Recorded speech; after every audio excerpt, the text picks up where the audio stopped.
하나님의 말씀은 마태복음 2장 13절부터 23절입니다. 오늘 본문은 많이 설교되지 않고 말씀의 성취를 살피는 데에 어려움이 있을 수 있지만 잘 우리가 배우고 나눌 때 큰 유익이 있을 줄 믿습니다. 본문에는 3번 하나님의 말씀이 이루어진다는 말이 나옵니다. 유념해서 같이 읽을 때 교독합니다. 13절 제가 먼저 읽겠습니다. 마태복음 2장 13절 제가 먼저 읽습니다. 그들이 떠난 후에 주의 사자가 요셉에게 현몽하여 이르되 헤롯이 아기를 찾아 죽이려 하니 일어나 아기와 그의 어머니를 데리고 애굽으로 피하여 내가 내게 이르기까지 거기 있으라 하시니 일어나서 밤에 아기와 그의 어머니를 데리고 애굽으로 떠나가 헤롯이 죽기까지 거기 있었으니 이는 주께서 선지자를 통하여 말씀하신 바 애굽으로부터 내 아들을 불렀다 함을 이루려 하심이라. 이에 헤롯이 박사들에게 속은 줄 알고 심히 노하며 사람을 보내어 베들레헴과 그 모든 지경 안에 있는 산의 아이를 박사들에게 자세히 알아본 그 때를 기준하여 2살부터 그 아래로 다 죽이니 이에 선지자 예레미야를 통하여 말씀하신 바 라마에서 슬퍼하며 크게 통곡하는 소리가 들리니 라헬이 그 자식을 위하여 애곡하는 것이라. 그가 자식이 없으므로 위로받기를 거절하였도다 함이 이루어졌느니라. 헤롯이 죽은 후에 주의 사자가 애굽에서 요셉에게 현몽하여 이르되 일어나 아기와 그의 어머니를 데리고 이스라엘 땅으로 가라. 아기의 목숨을 찾던 자들이 죽었느니라 하시니 요셉이 일어나 아기와 그의 어머니를 데리고 이스라엘 땅으로 들어가니라. 그러나 아켈라오가 그의 아버지 헤롯을 이어 유대의 임금됨을 듣고 거기로 가기를 무서워하더니 꿈에 지시하심을 받아 갈릴리 지방으로 떠나가 함께 읽겠습니다. 나사렛이란 동네에 가서 사니 이는 선지자로 하신 말씀에 나사렛 사람이라 칭하리라 하심을 이루려 함이니라. 아멘. 오늘 말씀의 제목은 고난의 자리에서 이루어진 말씀입니다. 고난의 자리에서 이루어진 말씀. 본문에 주목할 만한 동사가 있습니다. 마태복음에 여러 차례 쓰이는 동사인데요. 헬라어로 하나 배울게요. 플레로라는 동사입니다. 플레로.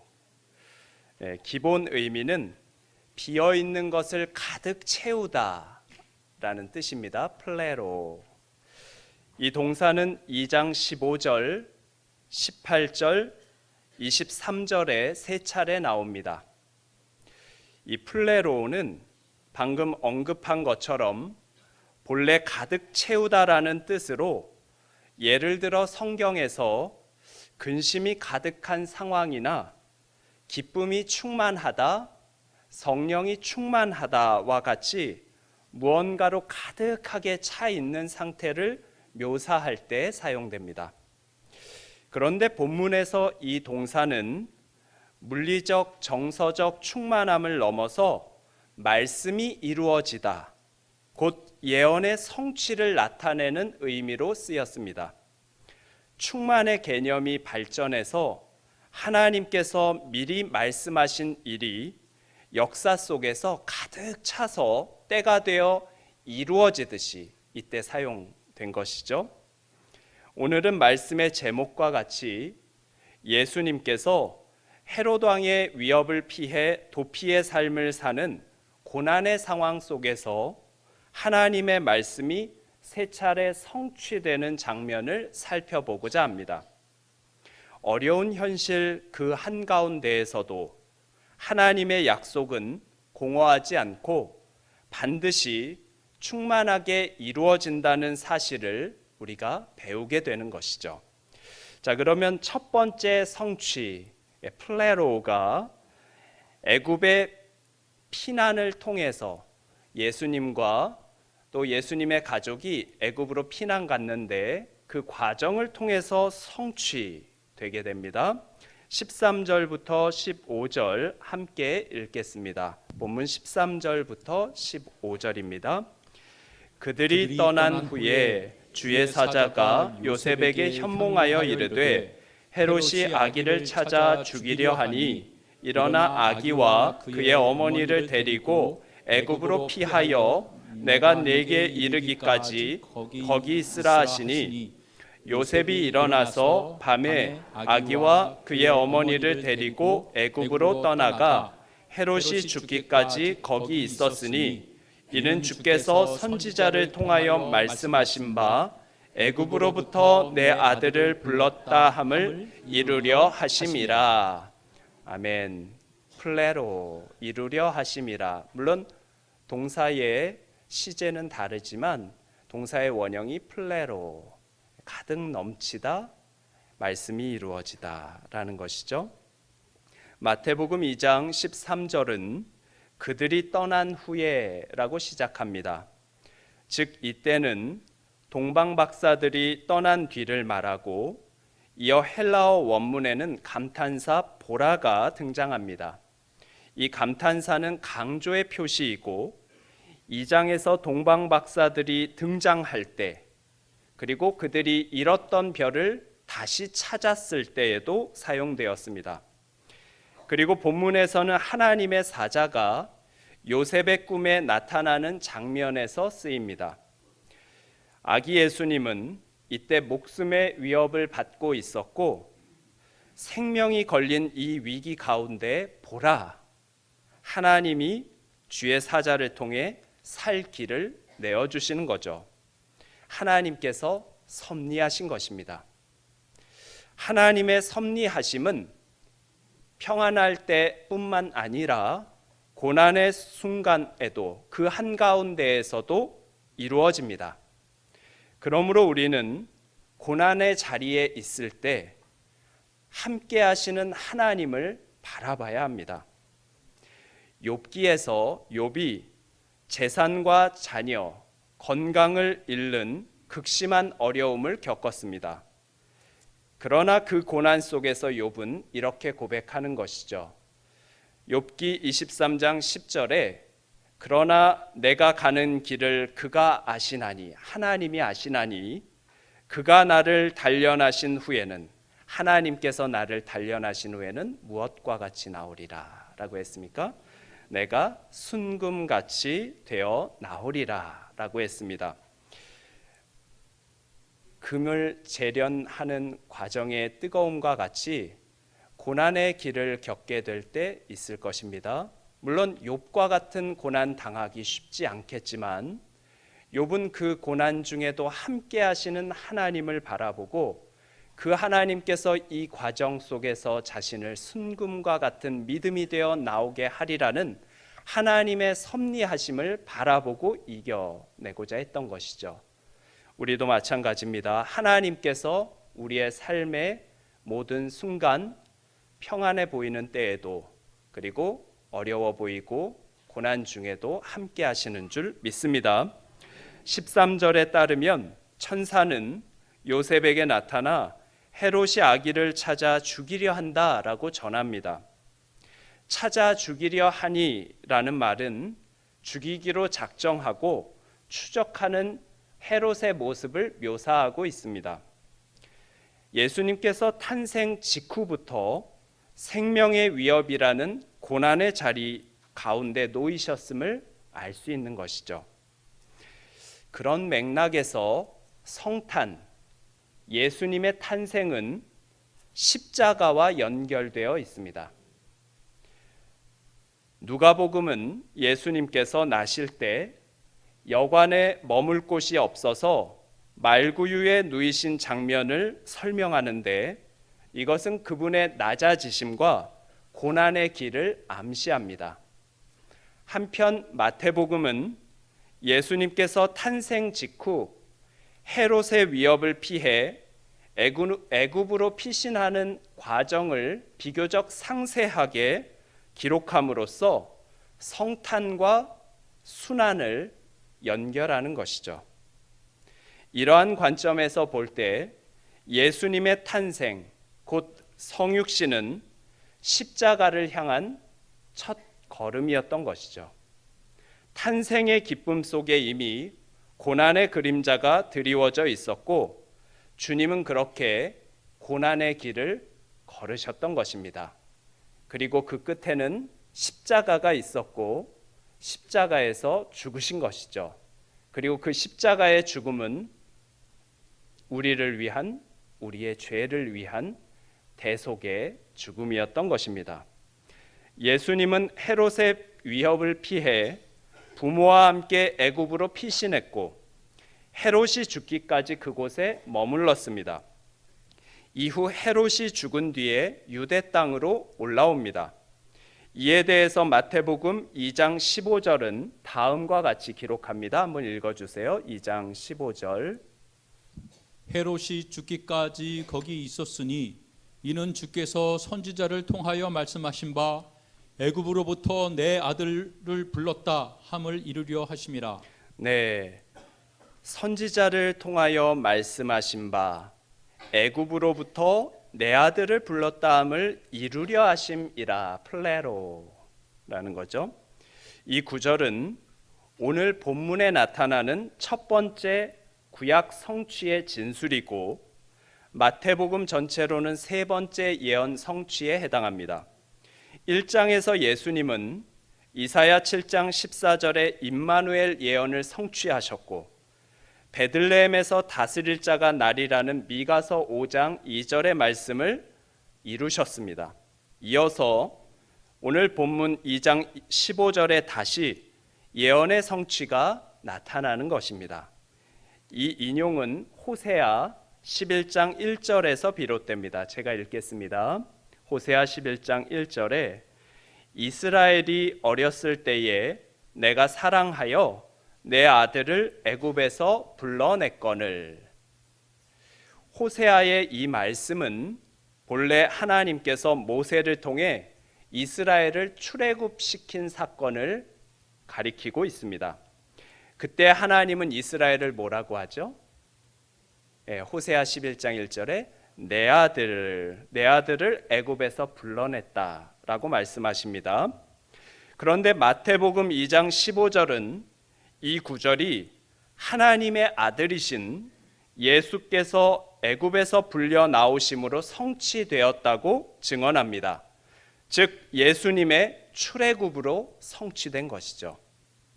아기 예수님이 애굽으로 피신하신 일은 헤롯의 위협과 그에서 비롯한 위기감의 결과로 보입니다. 사람들 다 그렇게 생각했을 거예요. 어쩔 수 없이 헤롯이 죽이려고 하니까 도망하셨다라고 생각했겠죠. 그러나 이 사건은 하나님의 말씀이 성취되는 과정이었습니다. 우리가 삶에 예상치 못한 어려움을 맞닥뜨릴 때가 있습니다. 앞으로 나가지 못하고 뒤로 밀리는 것과 같이 느껴질 때가 있을 것입니다. 그러나 지금 상황만으로 하나님의 뜻을 판단할 수 없습니다.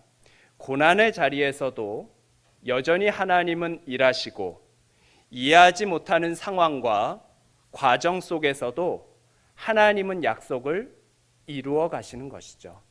그 하나님께서 우리와 함께 하시는 줄 믿습니다.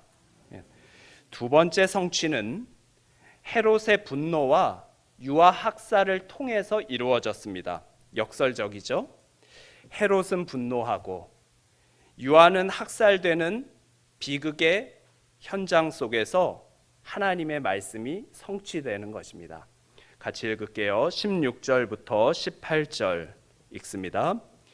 이에 헤롯이 박사들에게 속은 줄 알고 심히 노하여 사람을 보내어 베들레헴과 그 모든 지경 안에 있는 사내 아이를 박사들에게 자세히 알아본 그때를 기준하여 2살부터 그 아래로 다 죽이니 이에 선지자 예레미야를 통하여 말씀하신 바 라마에서 슬퍼하며 크게 통곡하는 소리가 들리니 라헬이 그 자식을 위하여 애곡하는 것이라. 그가 자식이 없으므로 위로받기를 거절하였도다 함이 이루어졌느니라. 플레로. 헤롯은 박사들에게 속았다는 사실을 알고 크게 분노했습니다. 그는 결국 예수님께서 태어나신 베들레헴과 그 주변에 있는 2살 이하의 남자아이를 다 죽이라고 명합니다. 이 사건은 헤롯 왕이 얼마나 잔인한지, 그의 권력에 대한 집착이 얼마나 심한지를 보여줍니다. 당시에 자녀를 잃은 부모들의 슬픔이 어떠했겠습니까? 이제 막 태어난 아이들, 2살 이하의 남자아이들의 죽어가는 그 현장 속에서 어머니들의 비참함이 이루 말할 수 없었을 것입니다. 마태복음은 2장 18절에 다음과 같이 기록합니다.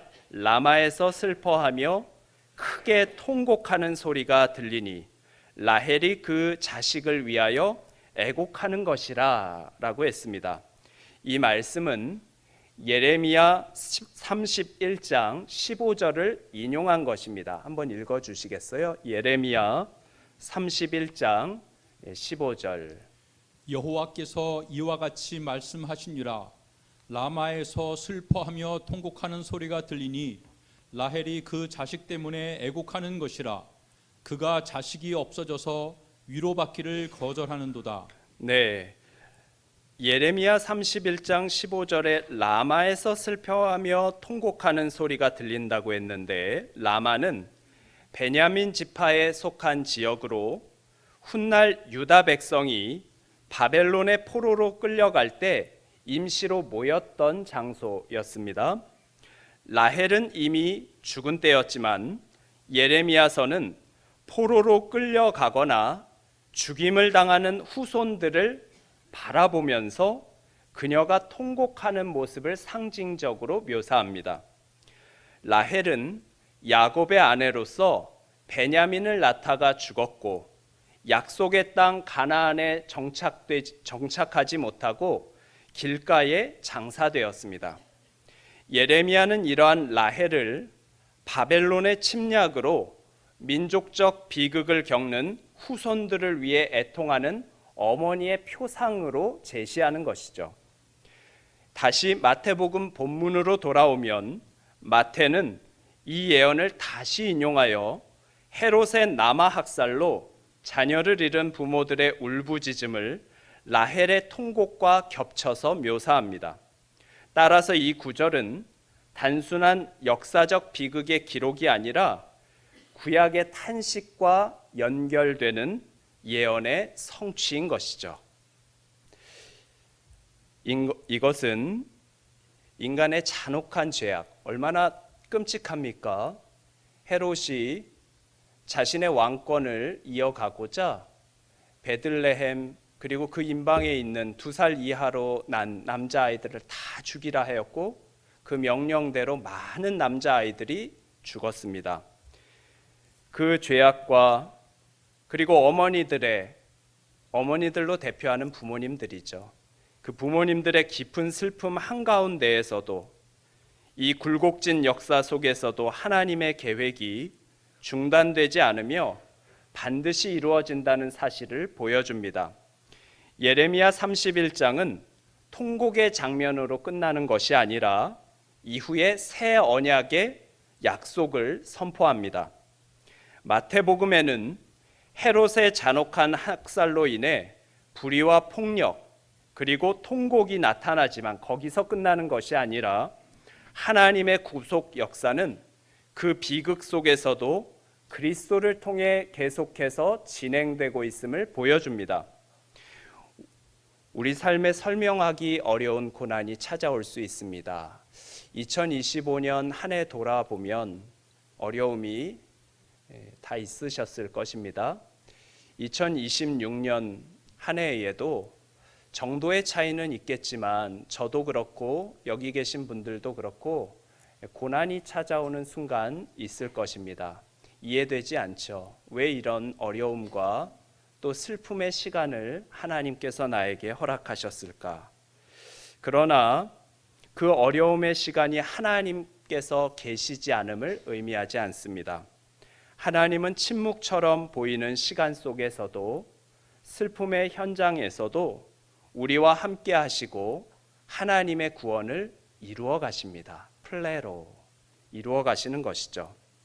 오늘 본문의 세 번째 하나님의 말씀의 성취는 이스라엘 땅으로 돌아오신 예수님, 나사렛 예수라고 불렸던 그 예수님을 통해 성취됩니다. 19절부터 23절까지 함께 읽겠습니다. 헤롯이 죽은 후에 주의 사자가 애굽에서 요셉에게 현몽하여 이르되 일어나 아기와 그의 어머니를 데리고 이스라엘 땅으로 가라. 아기의 목숨을 찾던 자들이 죽었느니라 하시니 요셉이 일어나 아기와 그의 어머니를 데리고 이스라엘 땅으로 들어가니라. 그러나 아켈라오가 그의 아버지 헤롯을 이어 유대의 임금됨을 듣고 거기로 가기를 무서워하더니 꿈에 지시하심을 받아 갈릴리 지방으로 떠나가 나사렛이란 동네에 가서 사니 이는 선지자로 하신 말씀에 나사렛 사람이라 칭하리라 하심을 이루려 함이러라. 또다시 플레로가 쓰입니다. 19절은 헤롯이 죽은 후라고 기록합니다. 그 이후에 다시 주의 사자가 요셉의 꿈에 나타나 그 사실을 알립니다. 여기에도 원문에는 감탄사 보라가 사용됩니다. 헤롯이 죽은 후 이두 보라라고 하는 것이죠. 그래서 내용을 강조합니다. 21절에 따르면 천사로부터 헤롯의 죽음을 전해 들은 요셉은 마리아와 아기 예수님과 함께 이스라엘 땅으로 돌아옵니다. 이후 예수께서는 갈릴리 나사렛에서 자라셨고 사람들에게 나사렛 사람이라고 불리게 되었습니다. 23절은 이를 구약의 성취라고 기록합니다.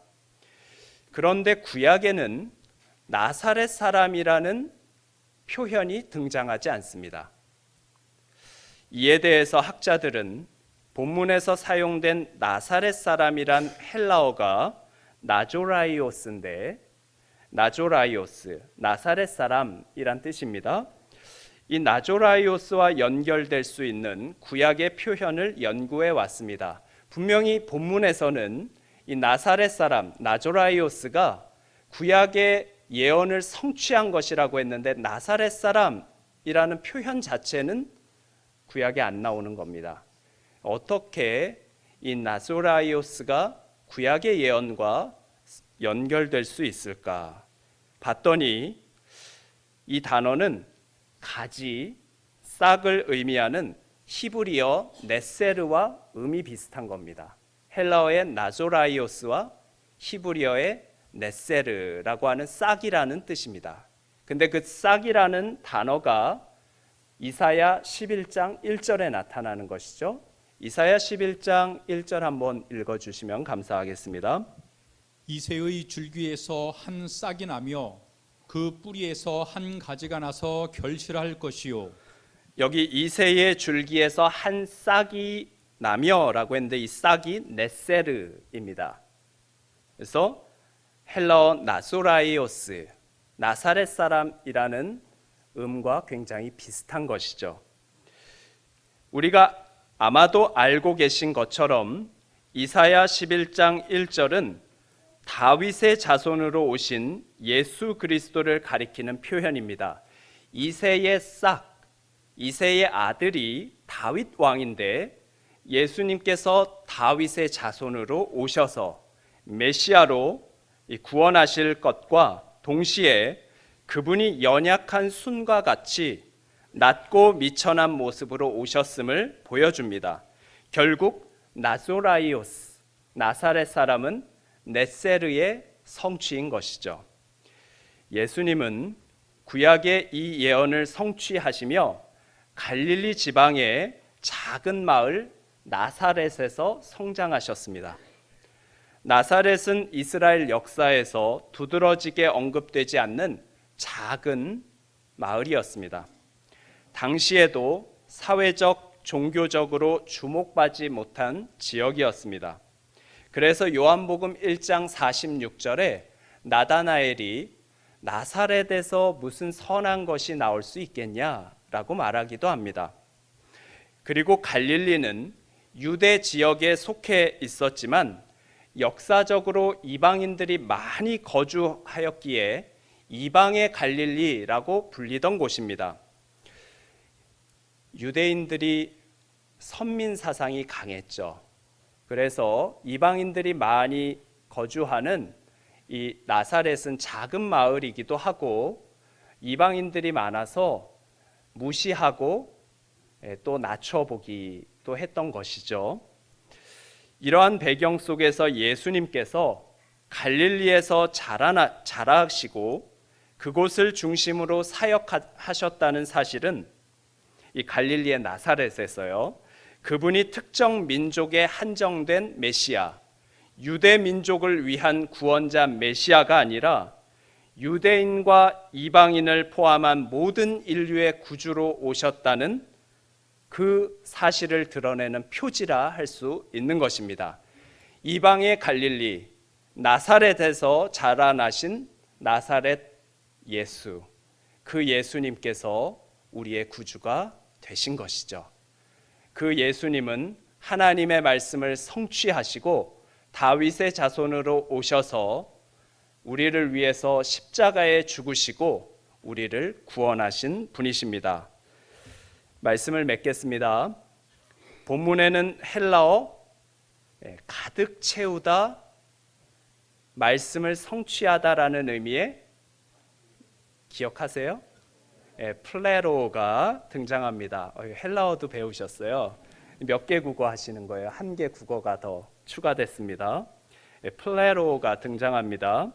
이 동사는 본래 비어있는 것을 가득 채우다라는 의미입니다. 마태복음 본문은 이를 하나님의 말씀이 역사 속에서 충만하게 이루어진다는 뜻으로 사용합니다. 이 표현은 마태복음 2장 15절, 18절, 23절에 세 차례 나옵니다. 본문의 외적인 배경은 헤롯 왕이 아기 예수를 죽이려 한 사건과 그 위협을 피해 예수께서 애굽으로 피신하신 일, 그리고 애굽에서 돌아온 후 작은 동네 나사렛에서 예수님께서 자라신 일입니다. 그게 외적으로 보이는 일이에요. 사람들은 그렇게 알고 있을 것입니다. 그런데 마태는 이러한 사건들을 단순한 불행이나 역사적 우연으로 기록하지 않습니다. 오히려 그 모든 과정이 하나님의 말씀이 가득 채워지는 자리, 곧 예언이 역사 속에서 실현되는 자리였음을 선언하는 것이죠. 낮아짐과 고난의 연속으로 보였던 사건들이 실상은 구속사적 성취의 과정이었던 것입니다. 이처럼 고난 속에서도 하나님의 일하심, 하나님의 계획은 계속됩니다. 혼란과 위기처럼 보이는 상황 속에서도 하나님은 당신의 말씀을 성취하십니다. 우리의 삶 역시 이해하기 어려운 가운데 놓일 수 있지만 그것이 하나님께서 일하시지 않는다는, 하나님 함께 하시지 않는다는 의미가 아닌 것이죠. 왜 어려운 일 없겠습니까? 닥치면 자신에게는 가장 큰 어려움이죠. 고난이죠. 예수님도 태어나시자마자 얼마나 고통의 시간을 겪으셨겠습니까? 물론 태어나자마자였으니까 얼마나 많이 인지했을까 생각할 수도 있겠지만 바로 애굽으로 내려가서 피난살이를 하셔야 했고 그곳에서의 삶이 얼마나 편안했겠습니까? 그곳에서 살다가 헤롯이 죽은 후에야 올라올 수 있어서 그나마도 그의 아들 아켈라오가 왕이 되었다는 소식을 듣고 끝까지 베들레헴과 또 원래 살던 곳으로 올라가지 못하고 갈릴리라고 하는 당시에 이방의 사람들이 많이 모여 살던 작은 동네에서 자라게 되셨습니다. 외적으로는 우리가 그렇게 봐야 하겠지만 그 과정 중에 하나님이 함께 하시고 하나님께서 구약의 예언을 성취하신 것이죠. 예수님의 고난의 길, 그 자리에 하나님 함께 하시고 역사하신 것입니다. 마찬가지로 우리가 당하는 여러 어려움, 그 고난의 시간에도 하나님이 함께 하십니다. 하나님은 여전히 일하시고 하나님의 역사하심 속에서 그분의 말씀을, 그분의 뜻을 성취해 나가시는 것이죠. 하나님은 그 말씀을 성취함에 있어서 우리를 사용하시기를 원합니다. 어려움이 있지만 그 가운데에서 하나님의 말씀을 지킬 때 우리는 그것을 순종이라고 하죠. 순종이 쉽지 않죠. 때로 어렵습니다. 그러나 우리의 순종을 통해서 하나님 역사하십니다. 고난의 자리에서 하나님의 말씀이 플레로 이루어지는 것이죠. 우리가 어려워도 그 고난의 순간에 하나님 함께 하실 줄 믿습니다. 그리고 하나님의 뜻을 우리를 통하여서 그리고 우리의 순종을 통하여 이루실 줄 주님의 이름으로 확신합니다. 기도하겠습니다. 살아계신 하나님 아버지 감사합니다. 예수님께서 이 땅에 찾아오시고 탄생한 순간부터 십자가의 길을 걸으셨음을 저희들이 생각해 봅니다. 그러나 그 고난의 자리에 하나님 역사하시고 하나님의 말씀을 이루셨음을 저희들이 믿습니다. 우리의 삶에 역경과 어려움의 시간이 찾아오겠지만 그 가운데에서도 하나님 함께 하시며 우리의 삶을 인도하셔서 하나님의 뜻을 이룰 줄 믿습니다. 그 하나님을 바라보며 순종으로 하나님의 뜻을 이루게 하여 주시옵소서. 예수 그리스도의 이름으로 기도하옵나이다. 아멘.